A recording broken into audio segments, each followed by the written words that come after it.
Hi guys, it's Isa and welcome back to another video. Today we're gonna tier rank every fantasy book that I've read this year. Okay, so far we will have around 70 books to rank and I've decided to rank it in 5 categories. It's not going to be a 1 to 5 stars because I always tend to do 3 to 5 stars with the reviews, so this is going to be a little bit of a struggle, but we will have the best category, which is going to be It Changed Me. These are the 5 stars that are absolute favorites and that are fantastic. Then we have Cool, which is a book that is super good that I really enjoyed. It's just that it's not like the best, but I really enjoyed it. Then I have It's a Good Book, a book that it's good, that it's solid, but that you have some things to say about it. Then It's a Meh, which is a book that it wasn't bad, but overall it is a little bit forgettable, or it doesn't create a mark. And then we have the Wait What category, which is like kind of is this a joke, some sort of thing? We see here the different books that we will be ranking. I'll try to do one line review for each of those, and we will start strong because the first one is A Heart So Fierce and Broken, which is the second book in the Carsbreaker series. And honestly, this I hated. So it goes straight to the Wait What list. This is a young adult fantasy series that it's mainly a Beauty and the Beast retelling. A lot of things go bad, so no, hate it. Then A Bow So Bold and Deadly, I think it will go to meh. Like, it was a little bit better, but meh. Then we have Ace of Spades, which is going to be cool. It was a good book. I had so much fun with it. I was really obsessed. It's a young adult and it follows 2 points of view. And this book, it has been pitched as a blend between Get Out and Gossip Girl. Court of Silver Flames, I think it's meh. It is forgettable, so it's a meh. This is kind of the 5th book into the A Court of Thorns and Roses series, and it isn't really a book that it's easy to get into it. You'll need to read all of the story before in order to understand the main characters. Yeah, the relationship between the characters was spicy, it was interesting, I was in that mood. Man, nothing happened. A Curse So Dark and Lonely, which is the first one in the Carsbreaker series, it was a good book. The Atlas 6 in adult fantasy series, this is the first book. Dark academia kind of vibe and 6 points of view will fulfill this story. It was a good book. Then we have The Bitter Twins, which is the second book in the Winnowing Flame series. And it was really good. I really liked it. It was a very solid book. We will move in this land where every now and then some weird wars happen and no one remember what those wars are, who fights them, and they don't remember anything. The first book, The Ninth Reign, we will follow these different characters figuring out what the hell is happening. We continue with The Black Witch. This is the first book, and for me it was it's a good book. It isn't really. It's a young adult fantasy series and it mainly talks about a witch that goes to an university and she needs to fight her prejudices. It has a deeply romantic component to it. Then we have The Bone Shard Daughter, which for me it was a good book. It's so different from everything that I've read so far. It mainly talks about different points of view that live in this land where there's some sort of magic that allows the emperor of this land to create kind of construct on monsters, but these monsters kind of suck the life of the people. Then we move to Carabao was a good book. It's the first one in a young adult series and it's mainly talking about this girl that needs to enter in a sort of game to retrieve her sister, meet a guy, fall a little bit in love. Chain of Gold. It goes to the Wait What. This is the first one also in the series and I think that it gets better. Dark Rise, which for me was cool. It's a new release of this year. This light and darkness kind of fight and how we have one guy at the middle that needs to struggle between the two forces. It's kind of my thing. Defy the Night was a little bit meh. It's a dual point of view story, and we will follow these main characters that live in land where there's a terrible sickness, and the only way to cure it is through a potion of a very scarce flower. And the main girl does a little bit of smuggling, and then the other main character, it's the prince that is also ruling. It's fine. It's interesting, but would I recommend it? No. Elantris by Brandon Sanderson, which is cool. Or it's a good book. I'm not sure. It's a good book. I love this book, but I acknowledge that I love it because I have so much backstory with this book. It's the first book that Brandon Sanderson wrote. It's a fantasy standalone. We will have 3 main points of view, and the story is highly political and religious, a very character driven story. Fireborn by Rosaria Munda, which is cool. This is the first in a series called The Aurelian Cycle, and it talks about these 2 characters that has a very different backstories and how they need nowadays to work in the aftermath of a revolution. You know, they start in sort of tournaments to ride dragons, and it seems that the voices of the past are not forgotten. I love this so much. From Blood and Ash. Hi. This is going to be so interesting. I did like From Blood and Ash. I cool. I liked it. I really liked it. I wasn't expecting as much romance, and it has. Then we have Flameful, which is going to be the first book that I have in the It Changed Me row. This is the second book in the Aurelian Cycle, so the second one to Fireborn. The stakes get so much higher. The different points of view that we see are so nuanced. They have so many conflicting motivations, and it managed to, you know, pack a punch to the heart. For the Wolf, which for me was a good book. It's a good book. It's an adult fantasy story, and in this land it seems that there's a wolf that is acting kind of a warning to something that is a really bad, and in order to keep this wolf happy, the second daughters go sacrifice to the wolf foundry side, which for me goes also to the It Changed Me row. This book was so good. The story follows this girl that has this power in which she can sense objects, and these objects in this world are able to be inscribed, and if inscribed they are compelled to do stuff. And she, you know, is a thief. She steals one artifact that has the ability to change completely the world, and as a result of that she is chased down, and it's highly entertaining. Get a life, Chloe Brown. Let's keep it in May. This book is the first one in the Brown sisters, and it talks about the older sister, Chloe, and she seems to have this chronic pain, and she meets this guy. You know, the 2 are damaged due to different reasons, and they need to manage the situation and overall have a romance. We have Horror Store, which for me was a little bit of a wait, what? Weird things start to happen. In one night, in this kind of place similar to IKEA, House of Salt and Sorrow. It was a good book. It follows this girl that lives in this manor by the sea with her 11 sisters, and one by one they start dying to kill a kingdom. A good book. This follows this princess of the sirens who has this mission, and for every of her birthdays she reap out hearts of men, and at some point she will meet this guy which is a siren hunter, and things will go from there. Kingdom of the Wicked, which is the first book in the Kingdom of the Wicked series. It's a good book. It follows a world in which witches and demons exist, and we will follow this main protagonist whose sister has been murdered, and she will, you know, summon a demon, and while doing so she summons one of the princes of hell. The second book, Kingdom of the Curse, which for me was a little bit more meh. Why are you doing this? It seems that the end was a little bit like this and that.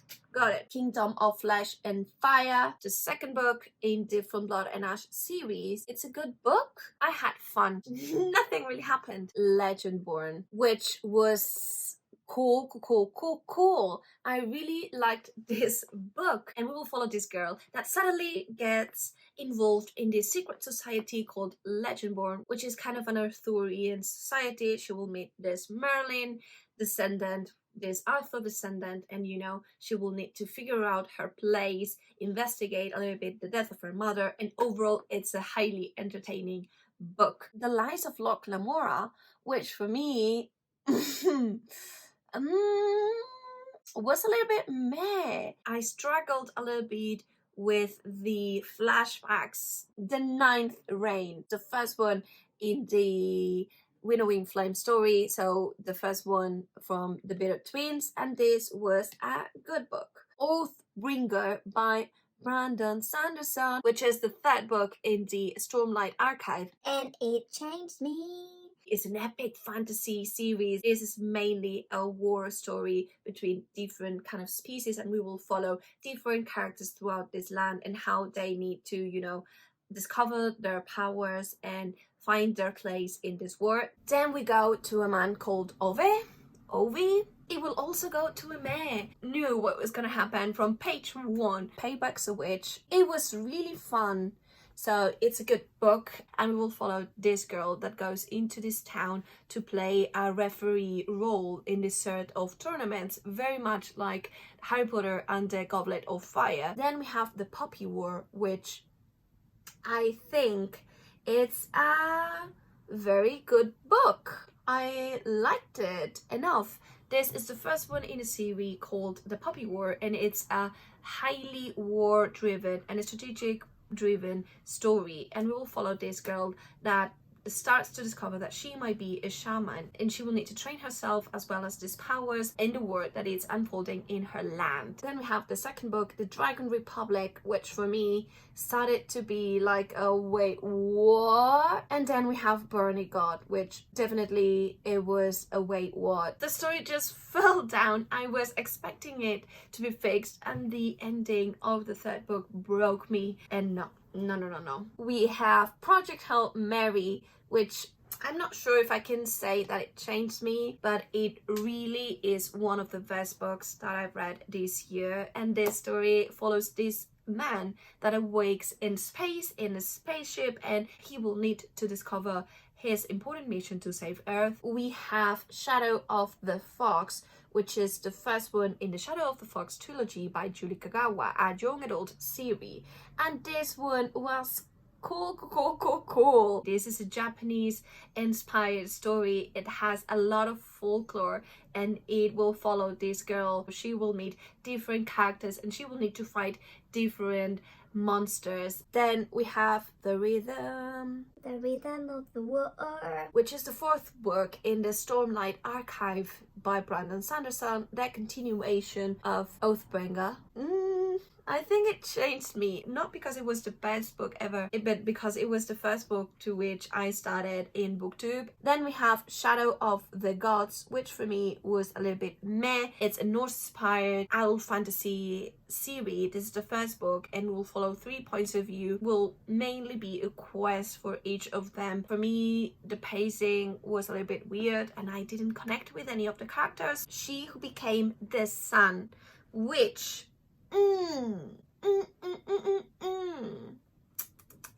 this is complex. So She Who Became the Sun, so for me was a little bit of wait, what? The story was fine, but I didn't click with the characters. Overall, this will follow this girl that kind of takes the name of her brother, and she decides to impersonate him and take his destiny, and she wants to be a very important person in this land, and we'll follow her through the different parts. Six Crimson Cranes, it was a little bit meh. We will follow this girl that has a teeny weeny little of magic, and she gets cursed as well as her brothers. Her brothers are turned into cranes, and she cannot speak, because for every word that she speaks, each of his brothers will die. And so she starts this quest to go and save her brothers, save her land. A really sweet story, but overall it for me was like A Daughter of Smoke and Bone. Had so much potential. Let's say that it's in a man. We'll follow this girl in a land where she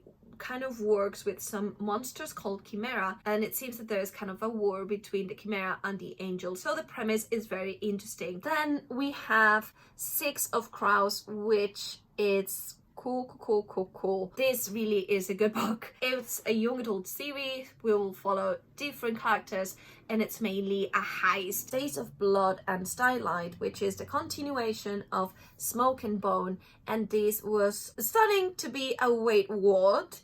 And then we will have the third one, which is Dreams of Gods and Monsters, which again, what? I was so confused. The Song of Achilles. Cool. A retelling kind of the story of Achilles, but it's told under the point of view of Patroclus. Crooked Kingdom, which is the second book in the Six of Crows duology, a good book. Soul of the Dragon, which is the second book in the Shadow of the Fox trilogy, a good book, as well as Night of the Dragon, which is the third and conclusion, and for me it was also a good book. Strange the Dreamer, the first book really changed me, and it's a dual point of view, and we'll follow this guy that goes into this city called Weep, a city that everyone has forgotten now, but before it had magic, and when he gets there he will meet all the points of view, and it's a magical, whimsical story. Muse of Nightmares, which is the second book, and for me it was a good book. Sword of Kagan, which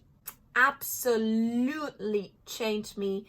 This book is one of my favorites, forever in love with these. This is a standalone, also an Asian-inspired story, and it has elemental magic. It's protagonized by a mother and a son, and it will mainly tell a story of these characters facing different situations. One, and the most important one of them, it's a war that is coming upon them. The Bear and the Nightingale, a good book. It's kind of this Russian inspired story. We will follow this main girl that lives in a forest where a lot of different mythical creatures live, but little by little people are starting to forget these creatures, and a greater danger comes. The Crown of Gilded Bones, which is the third book in the From Blood and Ash series, and it really was a wait what. I was amazed on how much the characters changed, and I wasn't a fan of that. The X-Hex, which is a standalone, also perfect read for Halloween, was a little bit of meh. We will follow these two points of view, and it seems that this main character cursed the guy, and when he come back to this town, then magic suddenly is wrecked, it's broken, and they need to fix it together. But is magic the only thing that they will fix?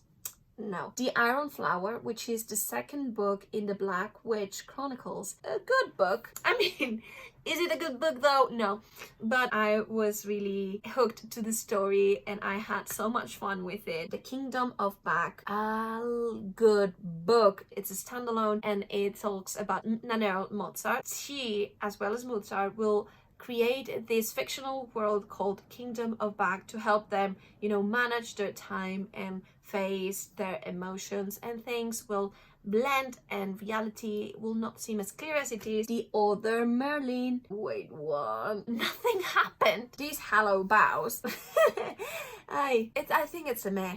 I liked it fine, but now I kind of remember the main things. It's a story that has been told so many times. Will I read the second one? Yes, I will. Am I excited for it? Yes, I am.